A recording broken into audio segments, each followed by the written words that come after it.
Saudara-saudari terkasih, tentu kita ingat dengan baik peristiwa mujizat di Kana ketika Yesus mengubah air menjadi anggur. Pada waktu itu peranan Bunda Maria sangat penting. Bunda Maria melihat situasi bahwa mereka kehabisan anggur, lalu datang kepada Yesus dan mengatakan mereka kehabisan anggur. Yesus merasa bahwa waktunya belum tiba, maka dia mengatakan, "Mau apa engkau? Waktuku belum tiba." Tetapi Bunda Maria tetap percaya bahwa Yesus tidak akan tinggal diam saja. Maka dia mengatakan kepada pelayan-pelayan, "Apapun yang dikatakan anakku ini Yesus kepadamu, lakukan saja." Dan mujizat terjadi. Itulah doa yang tidak bisa ditolak. Yaitu doa yang merupakan kepasrahan. Percaya penuh. Doanya adalah sederhana sekali, seperti yang dikatakan oleh Bunda Maria kepada Yesus. Mereka kehabisan anggur. Itu adalah sebuah tindakan iman yang penuh kepada Yesus. Yang pertama, Yesus pasti tidak akan tinggal diam. Yesus pasti mau berbuat sesuatu. Apa itu? Tidak tahu. Dan kemudian dilanjutkan dengan tindakan iman. Lakukan apa saja yang diminta oleh Yesus dan terjadi mujizat. Doa itu tidak bisa ditolak karena pertama, bukan permintaan, tetapi sebuah kepercayaan. Mereka kehabisan anggur. Engkau pasti akan bertindak. Bertindaknya apa? Tidak tahu. Saya percaya kepadamu. Apakah engkau mau menyuruh Yudas membeli anggur di tetangga sebelah? Up to you. Apakah engkau mau mengubah air menjadi anggur? Silahkan. Yang penting saya mempercayakan situasi dan keprihatinan saya. Mereka kehabisan anggur dan saya percaya engkau akan bertindak. Dan Yesus dalam situasi yang harus bertindak, tidak bisa diam. Bahkan ketika waktunya belum tiba. Nah, doa semacam itu adalah doa yang ampuh, doa yang tidak mungkin ditolak oleh Tuhan. Karena merupakan doa penyerahan, kepasrahan penuh. Dan doa yang tidak bisa ditolak yang kedua adalah melalui Bunda Maria. Loh, bukankah kita bisa doa langsung kepada Yesus? Bisa. Tetapi masalahnya bukan pada Yesusnya, tapi pada kita. Kita itu tidak mengerti benar Yesus itu bagaimana, apa yang berkenan di hati Yesus, apa yang kira-kira cocok dengan visi misinya. Itu soalnya, kita tidak mengerti. Tetapi Bunda Maria mengerti. Karena dia ibunya. Dia mengerti persis apa yang ada di hati anaknya. Dia mengerti persis bagaimana sikap anaknya. Dia mengerti persis apakah anaknya ini akan memberi atau tidak. Karena dia kenal betul. Apakah akan cocok dengan kehendaknya. Itu soalnya. Tetapi bukankah di dalam ayat lain Yesus pernah mengatakan, siapakah ibuku, siapakah saudara-saudaraku?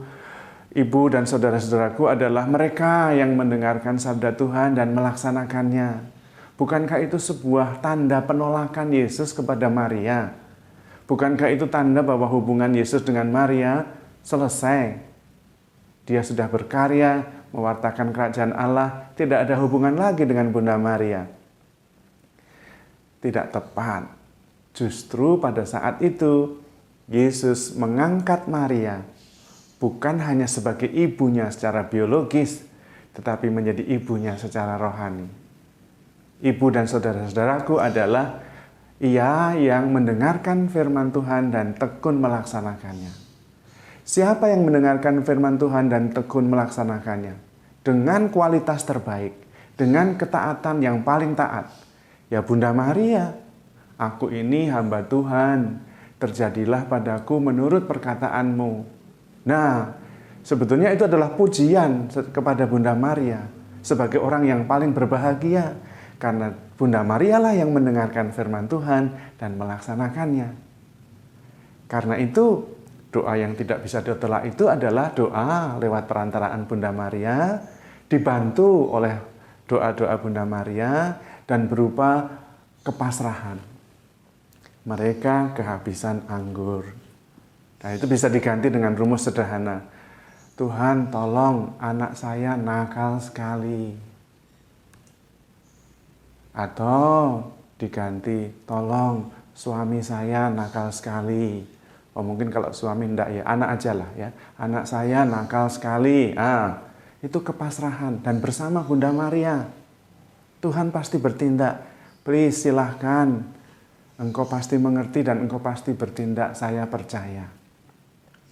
Tapi mengapa seringkali tidak terjadi bahwa kita sudah percaya dan berdoa lewat Bunda Maria dan kepada Tuhan Yesus? Masalah waktu, timing. Seringkali kita tidak sabar. Kesembuhan yang terjadi kepada hamba perwira yang datang kepada Yesus adalah saat Yesus mengatakan, pulanglah. Hambamu telah sembuh seperti yang kau imani. Dan kemudian dia pulang, ternyata sudah sembuh dan dia tanya, kapan demamnya hilang? Pada tengah hari, ya, pada saat Yesus mengatakan, pulanglah, terjadilah seperti yang engkau percayai.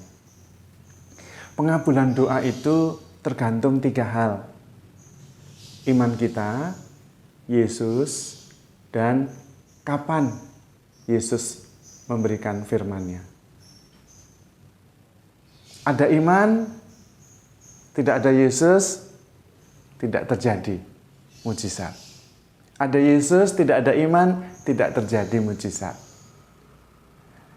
Nah, ada iman, ada Yesus, dan Yesus kemudian mengatakan, terjadilah seperti yang engkau percayai. Mujizat terjadi. Bersama Bunda Maria, hal itu terjadi. Karena itu, di atas kayu salib Tuhan Yesus memberikan Maria sebagai ibu kita dan kita sebagai anaknya.